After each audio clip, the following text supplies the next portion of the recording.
Os lipídios são moléculas orgânicas que resultam da associação entre ácidos graxos e álcool. Sua composição biomolecular é composta por oxigênio, carbono e hidrogênio, insolúveis à água, mas solúveis em componentes orgânicos como benzina, éter e álcool. Os lipídios se encontram distribuídos em todos os tecidos, principalmente nas membranas celulares e nas células de gordura.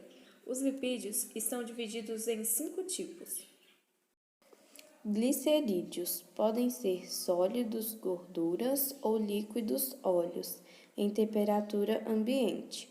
Quando o óleo está em estado líquido, em temperatura ambiente, os glicerídeos não fazem mal ao organismo, ao contrário das gorduras de origem animal em estado sólido, que podem causar prejuízos à saúde se ingeridos em excesso. São encontrados na gordura de origem animal, no queijo, leite, ovos e nos óleos vegetais, como azeite, óleo de girassol e outros. Suas funções mais abundantes são isolamento térmico e participação na reserva energética de animais e vegetais. Triglicerídeos. Sua principal função é a reserva de energia do corpo humano. Eles têm a função de fornecer combustível para os músculos. Quando os triglicerídeos não são usados como forma de energia, passam a ser armazenados no tecido adiposo, como gordura. Os triglicerídeos entram no organismo de duas formas: pela alimentação e pela produção do próprio corpo. Cerídeos são classificados como lipídios simples, formados por ácidos graxos e alcoóis de cadeia longa. São altamente insolúveis em água. São representados pelas ceras, exercendo a função de impermeabilização e proteção. Os cerídeos são encontrados na cera do ouvido humano, responsável por protegê-lo contra micro-organismos, na carnaúba, no favo das abelhas. Esteroides, formados por um álcool de várias cadeias, são solúveis em gordura. A função que tem no organismo depende da substância a qual está se referindo, já que o grupo de esteroides inclui os hormônios sexuais, os corticosteroides, o colesterol, os sais biliares do fígado e a vitamina D. Aliás, o colesterol é o mais conhecido dos esteroides. Fosfolipídios, ligados a um grupo de fosfato, sendo formados por álcool, ácido graxo, molécula e ácido fosfórico. Os fosfolipídios são antipáticos, ou seja, um lado da molécula possui uma região polar, cabeça hidrofóbica que tem afinidade por água, e outra região apolar, cauda hidrofóbica que repele a água. Ácidos graxos. São ácidos de cadeia normal que apresentam o grupo carboxila, ligado a uma longa cadeia alquílica saturada ou insaturada. Os ácidos graxos são divididos em ácidos graxos saturados, que não possuem duplas ligações e que geralmente são sólidos a temperaturas ambientes. As gorduras de origem animal são geralmente ricas em ácidos graxos saturados, como carne bovina, carne de porco e galinha, e ácidos graxos insaturados, que possuem uma ou mais duplas ligações, sendo mono, ou seja, uma ligação dupla, ou poliinsaturados, que são duas ou mais ligações duplas. São geralmente líquidos à temperatura ambiente. Os óleos de origem vegetal, como o óleo de girassol e azeite. Proteínas são macromoléculas biológicas constituídas por uma ou mais cadeias de aminoácidos. Mas o que são aminoácidos? Os aminoácidos são substâncias orgânicas que contêm sempre um grupo de amina e um radical ácido. Estrutura das proteínas. As proteínas podem apresentar 4 tipos de estruturas distintas. Estrutura primária. É uma sequência linear de aminoácidos ao longo da cadeia polipéptica. A estrutura primária é a estrutura mais simples e mais importante. Estrutura secundária e terciária. Quando a molécula de proteína apresenta dobramentos e enrolamentos determinados por ligações químicas entre os aminoácidos, é chamada de estrutura secundária e terciária. Estrutura quaternária. Quando duas ou mais estruturas terciárias se unem para formar uma proteína, que se agrupam e se ajustam para formar as estruturas total de uma proteína. Esses são os 4 tipos de estrutura das proteínas. Existem vários tipos de proteínas que atuam de diferentes formas no organismo humano, exercendo várias funções. As proteínas estão classificadas de acordo com a sua função. Função estrutural. Participa da estrutura das células e dos tecidos, como o colágeno, proteína de alta resistência encontrada na pele, nos ossos e nos tendões, e a miosina e actina, proteínas que participam do mecanismo de contração muscular. A queratina, proteína impermeabilizante encontrada na pele, nos cabelos e nas unhas.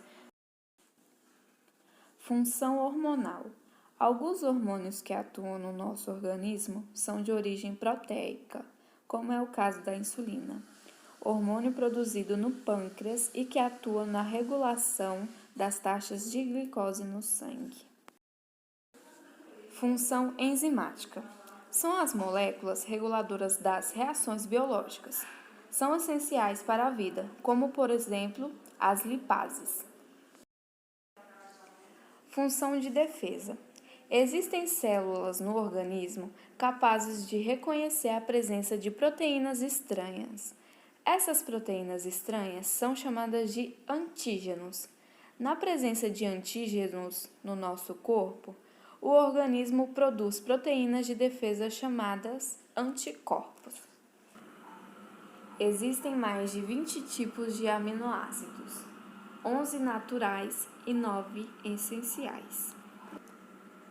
Os aminoácidos que são produzidos pelo nosso corpo são a serina, alanina, cisteína, proline, aspartato, asparagina, glutamato, glutamina, argina, tirosina, glicina.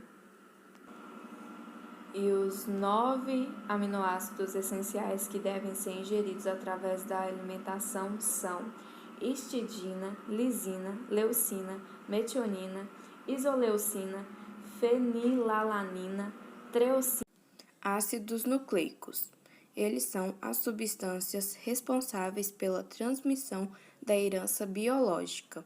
As moléculas comandam a atividade da matéria viva, coordenando e dirigindo a química celular por meio da síntese de proteínas e transmitindo as características biológicas de uma geração a outra através do processo reprodutivo. Os ácidos nucleicos estão presentes no núcleo do eucariontes e dispersos no hialoplasma dos procariontes. Eles podem ser de 2 tipos: ácido desoribonucleico, DNA, e ácido ribonucleico, RNA, e estes diferenciam-se por causa de açúcar e das bases nitrogenadas encontradas em seus nucleotídeos. A principal função do DNA é transportar informações contidas em suas sequências, chamadas genes.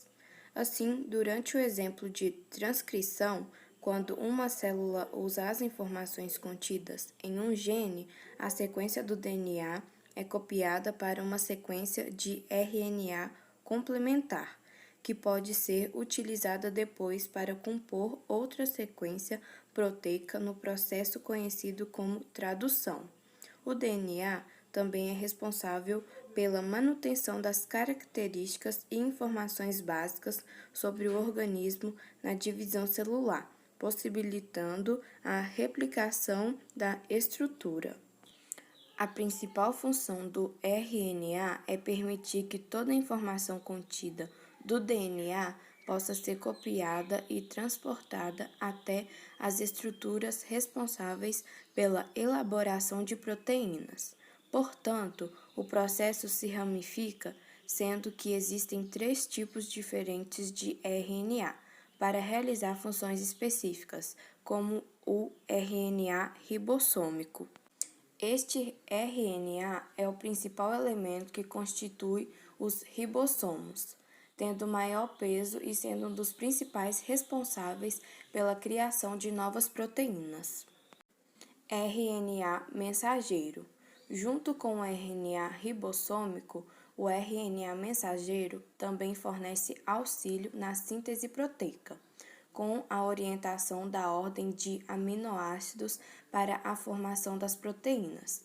Também é o responsável por transportar as informações genéticas provenientes do DNA do núcleo da célula até o citoplasma. Tem peso menor que o RNA ribossômico. E RNA transportador. Como o próprio nome já explicita, o RNA transportador é o responsável pela função de transporte das moléculas de aminoácidos que farão parte da síntese proteica. O RNA transporta os aminoácidos até os ribossomos, organela responsável por uni-los, formando assim as proteínas. Em comparação, os outros possuem menor peso. Como é possível perceber ao se analisar as características e funções, tanto do DNA quanto do RNA, é fácil entender que essas estruturas são fundamentais para a existência da vida como a conhecemos. Elas coordenam o desenvolvimento e até o funcionamento de todas as estruturas de um organismo. Assim, é por meio dessas moléculas que os seres vivos transmitem suas informações, das mais básicas às mais importantes para a manutenção da própria vida. No processo reprodutivo, inclusive, a mistura de características tem como principal agente o DNA. Uma vez que os gametas carregam informações de ambos os pais, resulta em um indivíduo único. Além de todas as características que o distinguem apresentadas, é possível diferenciar DNA e RNA por outros fatores. A localização, por exemplo, é um deles. Enquanto o DNA é encontrado apenas no núcleo das células, o RNA é produzido nele, mas migra para o citoplasma.